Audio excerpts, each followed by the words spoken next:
Welcome, seekers of hidden knowledge, to the mystical realm of the occult. Delve into the secrets of the universe as we journey together into the enigmatic world of ancient wisdom. Brought to you by your guide through the shadows of enlightenment, Wisdom Rocker. Uncover the mysteries, unlock the power, and journey with us as we explore the hidden depths within the pages of forgotten scrolls and ancient texts. Prepare to embark on a journey beyond the ordinary, where wisdom transcends time and knowledge is your greatest ally.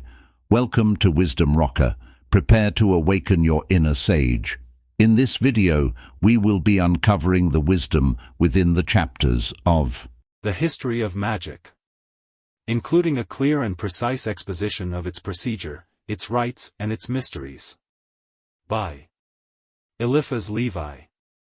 1922. Book III. Divine Synthesis and Realization of Magia by the Christian Revelation. Gimel. Chapter VII. Philosophers of the Alexandrian School. On the eve of its extinction, the school of Plato diffused a great light at Alexandria, but, victorious after 3 centuries of warfare, Christianity had assimilated all that was permanent and true in the doctrines of antiquity. The last adversaries of the new religion attempted to check the progress of men who were alive by galvanizing mummies. The time had come when the competition could be taken seriously no longer, and the pagans of the school of Alexandria, unwillingly and unconsciously, were at work on the sacred monument raised by the disciples of Jesus of Nazareth to confront all the ages. Ammonius Saccas, Plotinus, Porphyry, Proclus are great names in the annals of science and virtue. Their theology was elevated, their doctrine moral, their own manners were austere. But the chief and most touching figure of this epoch, the brightest star in the whole constellation, was Hypatia, the daughter of Theon, that virginal and learned girl whose understanding and virtues would have taken her to the baptismal font. But she died a martyr for liberty of conscience when they attempted to drag her thereto. Synesius of Cyrene was trained at the school of Hypatia. He became bishop of Ptolemais and was one of the most instructed philosophers as well as the best Christian poet of the early centuries. It was he who remarked that the common people always despise things which are of easy understanding and that what they require is imposture. When it was proposed to confer on him episcopal dignity, he wrote thus in a letter to a friend: "The mind which is drawn to wisdom and to the contemplation of truth at first hand is forced to disguise it, so that it may be rendered acceptable to the multitude. There is a real analogy between light and truth, as between our eyes and ordinary understandings. The sudden communication of a light too brilliant dazzles the material eye, and rays that are moderated by shadow are more serviceable to those whose sight as yet is feeble. So, in my opinion, fictions are necessary for the people, truth being harmful to those who are not strong enough to contemplate it in all its splendor. If therefore the ecclesiastical laws permit reserve in judgment, and allegory in mode of expression, I can accept the dignity which is offered me. The condition is, in other words, that I shall remain a philosopher at home, though I shall tell apologues and parables in public. What can there be in common, as a fact, between the vulgar crowd and sublime wisdom? Truth must be kept in secret. The multitude need instruction proportioned to their imperfect reason." It is regrettable that Synesius should write in this strain, as nothing can be more impolitic than to let a reservation appear when one is entrusted with public teaching. As the result of similar indiscretions, there is the common remark of today that religion is necessary for the people. The question is, for what people, seeing that no one will tolerate inclusion in this category when understanding and morality are involved. The most remarkable work of Synesius is a treatise on dreams, in which he unfolds the purest Kabbalistic doctrines and appears as a theosophist, whose exaltation and obscure style have rendered suspect of heresy, but he had neither the obstinacy nor the fanaticism of sectarians. He died as he had lived in the peace of the Church, confessing his doubts frankly but submitting to hierarchic authority. His clergy and his flock asked nothing better at his hands. According to Synesius, the state of dream proves the individuality and immaterial nature of the soul, which in this condition creates for itself a heaven, a country, palaces shining with light, or otherwise darksome caverns according to its inclinations and desires. Moral progress may be estimated by the tendency of dreams, for in these free will is suspended, while fancy is abandoned entirely to the dominant instincts.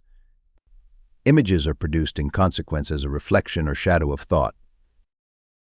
Presentiments take bodily shape. Memories are intermingled with hopes. The Book of Dreams is inscribed sometimes with radiant and sometimes with dark characters, but accurate rules can be established by which they may be decoded and read. Jerome Cardan wrote a long commentary on the treatise of Synesius and may even be said to have completed it by a dictionary of all dreams, having their explanation attached. The whole is to be distinguished entirely from the little books of colportage, and it really claims a serious place in the library of occult science. A certain section of criticism has ascribed to Synesius those remarkable works which appear under the name of Dionysius the Areopagite. In any case, these are regarded as apocryphal and belonging to the brilliant period of the school of Alexandria. They are monuments of the conquest of higher Kabbalism by Christianity, and they are intelligible only for those who have been initiated therein. The chief treatises of Dionysius are on divine names and the celestial and ecclesiastical hierarchies. The first explains and simplifies all mysteries of rabbinical theology. According to the author, God is the infinite and indefinable principle. In himself he is one and inexpressible, but we ascribe to him names which formulate our own aspirations towards his divine perfection. The sum of these names and their relation with numbers constitute that which is highest in human thought. Theology is less the science of God than that of our most sublime yearnings. The degrees of the spiritual hierarchy are afterwards established on the primitive scale of numbers, governed by the triad. The angelical orders are 3, and each order contains 3 choirs. It is on this model that the hierarchy should be established on earth, and the Church is its most perfect type. Therein are princes, bishops, and lastly simple ministers. Among the princes are cardinal bishops, cardinal priests, and cardinal deacons. Among prelates there are archbishops, simple bishops, and suffragans. Among ministers there are rectors or vicars, simple priests, and those who hold the diaconate. The progression to this holy hierarchy is by 3 preparatory degrees, being the subdiaconate, minor orders, and clerkship. The functions of all correspond to the angels and the saints. They are to glorify the threefold divine names in each of the 3 persons, because the undivided Trinity is adored in its fullness in each of the divine hypostases. This transcendental theology was that of the primitive Church, and possibly it is attributed to Saint Dionysius only in virtue of a tradition which goes back to his and the apostolic times, much as the rabbinical editors of the Sefer Yetzirah attributed that text to the patriarch Abraham, because it embodies the tradition perpetuated from father to son in the family of this patriarch. However it may be, the books of Saint Dionysius are precious for science. They consecrate the mystical marriage of antique initiation with the gospel of Christianity, uniting a perfect understanding of supreme philosophy with a theology which is absolutely complete, and in all things above reproach.